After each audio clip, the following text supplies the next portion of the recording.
What's up guys, and welcome to the channel. In today's video we're going to talk about how I turned our apartment dining room into a fitness studio for Instagram photos and videos. I'll also talk about the things you should consider when building out your own spaces and some of the equipment you can use to help take your photo and video game to the next level. Let's go.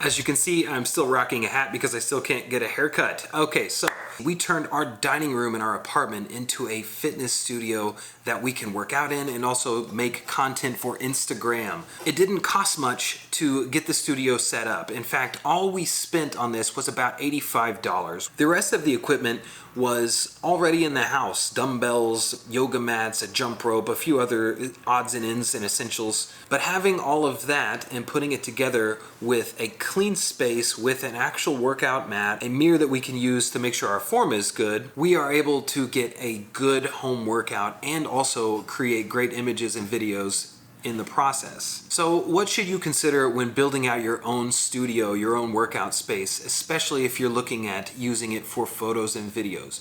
I think there are three things to consider when doing this. So in no particular order, they are your background, the lighting, and audio. So the background, choose a clean wall if you have one. Remove any distractions that take away from the story you're trying to tell. If you are going to have objects in that background, make sure they support the story of the photo that you're posting. You'll see in a little bit here, the photos I took of Megan last night all have elements from the background in there that support a fitness narrative. You'll be able to see the yoga mats, the weights, the kettlebells, the mirror in the background, the workout mat. It all supplements what we're trying to say. Secondly, your lighting. I chose this room because in my apartment it has the best natural light available. I have windows on 3 sides. When the sun is out, it floods the room with this nice soft light that's very pleasing to the eye and evenly lights your subject. Now, if you don't have a room with a bunch of natural light like this, all you really need is one window that has sun shining in. But if you don't have that, you'll want to supplement your room with some sort of lighting. Right now, I'm using a main light. This is a ring light that Megan purchased to do makeup videos, but it actually works very good for lighting my face in this scene. Without any kind of supplemental light, I would be completely silhouetted against the background like I am now. It makes a big difference, right? If you don't have a light right now, you can purchase a very inexpensive one through Amazon. I do really enjoy the ESDDI. This is a $30 LED panel that gets nice and bright and allows you to really control where that light's coming from. If you want a nice contrasty look, you can do side lighting. Rembrandt style, you can put it at the 45-degree angle. Probably not do straight on lighting because it gives you kind of this flat washed out look, but if that's your thing, go ahead and do it. A little thing like this can go a long way in improving the quality of your photos and video. The last thing is audio. So this is more geared towards those of you looking at doing video. Audio is tough in a big empty room, especially if you have hard floors, you have a high ceiling, you have hard spaces on either side of you. The sound is going to bounce all over the place and it's going to be difficult to get a good clean audio track. If you are making videos, you can hang up blankets on the wall on the outsides of your shot to help you get a better audio track. Let's talk about the gear you could use to get better quality Instagram videos and photos right away. Number one is just going to be your smartphone. I mean, this is really all you need to create great content, especially if you're considering the lighting in the background in a scene.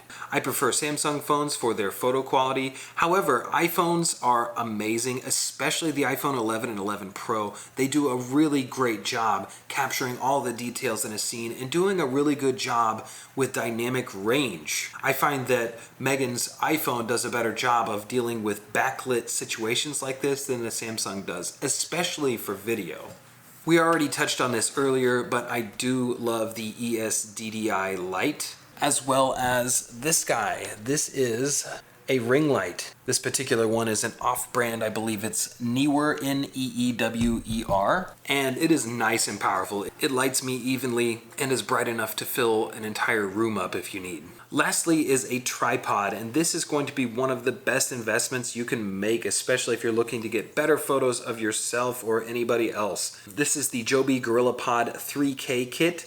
And having this allows me to put my camera in so many different places that otherwise I wouldn't be able to.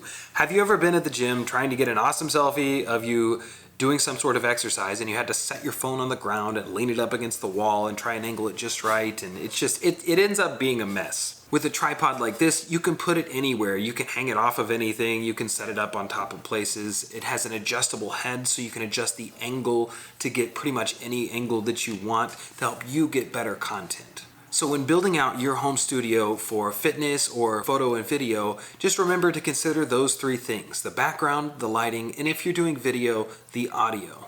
Let's take a look at some photos I took last night of Megan in the fitness studio that we made in our apartment dining room using just available light.